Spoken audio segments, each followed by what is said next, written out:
ፎከስድ መሆን ይሁላ ትርምስ ይሁላ እንቅስቃሴ ይሁላ ዲስትራክሽን ባለበት በዚህ ጊዜ ትልቅ ችሎታ ነው። ሶ ኢንተርፕረነርሺፕ ፎከስ የመሆን ትልቅ ጌም ነው። ሶ ኢንተርፕረነርሺፕ as a game of focus ነገር ግን በጣም ብዙ ዲስትራክሽኖች አሉ። ሶሻል ሚዲያ፣ ጓደኞቻችን፣ ስልካችን እና ሌሎችም። ታዲያ እንዴት አድርጌ ፎከስድ መሆን እችላለሁ? ትልቅ ጥያቄ ነው። ሶ በዚህ ቪዲዮ ፎከስህን ሊጨምሩ የሚችሉ 4 ስትራቴጂዎችን ሼር አደርጋለሁ።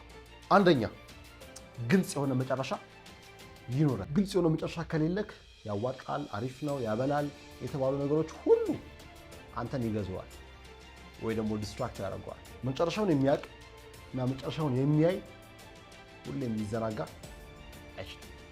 ግልጽ መጨረሻ ይኖራል። ሁለተኛ ታስክ ማኔጅመንት እና ደግሞ ፕራዮሪቲ ይኖርክ። ባይ ዘ ወይ ሁሉም ስራዎች እኩል አይደለም። አንዳንድ ስራዎች ቢዝነስ ላይ ስራ ላይ ትልቅ ውጤት የሚያመጡ በጣም አስፈላጊ ስራዎች ናቸው። አንዳንዶች ደግሞ ዝም ብለው ቢዚ ያደርጉሃል። ሁሌም 20-80 የፓሬቶ ሩልን አስታውስ። ሁሌም 20% ስራዎች ትኩረት አክቲቪቲዎች 80% ውጤትን ያመጡታል። ነገር ግን 20% ስራዎችን መለየት ካንተ ይጠበቃል። ሁሌም ትኩረት ሐሳብህ እሱ ላይ መሆኑን አትርሳ። ሶስተኛ ዲስትራክሽኖችህን አስወግድ።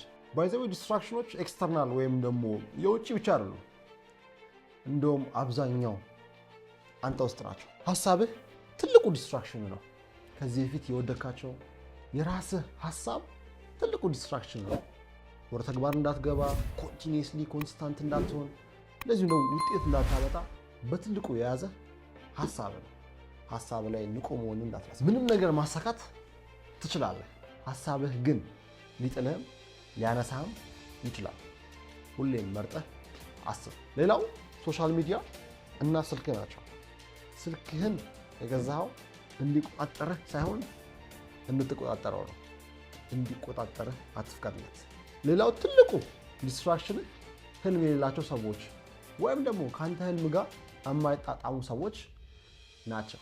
ሁሌም ኖ የማለት ልማድ ይኑርህ። ማንም እንደ ቀዝቃዛ ገንፎ ሊያነሳህ የሚችል ሰው መቻል የለብህም። ኖ የማለት ልማድ መገንባት መቻል አለብህ። አራተኛ surround yourself with the right people ማለትም አካባቢህን በትክክለኛ ሰዎች ክበብ። አብረው የሚውሉ ሰዎች ፎከስህ ላይ እጅጉን ትልቅ ተጽዕኖ ይፈጥራል። ኔትወርክህ ከአሸናፊዎች ጋር መሆን ሲጀምር ማሸነፍ ትጀምራለህ። እንዲሁም ከተሸናፊዎች ጋር መሆን ስትጀምር መሸነፍ ትጀምራለህ። እስቲ አንተ የቀጠይቃችሁ የግሩፓችሁ ቤስት ወይስ ደግሞ ወረስት መሆን ነው የምትፈልጉት? አብዛኛው ሰው የግሩፑ ቤስት መሆን ነው የሚፈልገው። ነገር ግን ይህ ስኬታማ አያረጋችሁም። ምክንያቱም የግሩፑ ቤስት ስትሆን ሁሉም ሰዎች ከአንተ ይማራሉ፣ አንተ ግን ከማንም አትማር። ነገር ግን የግሩፑ ወርስት ስትሆን ብዙ ነገር ከብዙ ሰዎች መማር ትችላለህ። ይህ ማለት ወደ ላይ ይስቡሃል ማለት ነው። ትልቅ ኢምፓየር መገንባት የምትፈልግ ከሆነ ፎከስ የማድረግ አቅምህ ወይም ደግሞ አቢሊቲ ከፍ ማለት መቻል የግድ ይላል። ከትልቁ ህልምህ ዲስትራክት እያደረገ ያለው ነገር ምንድን ነው? ኮሜንት ላይ አስቀምጥልኝ።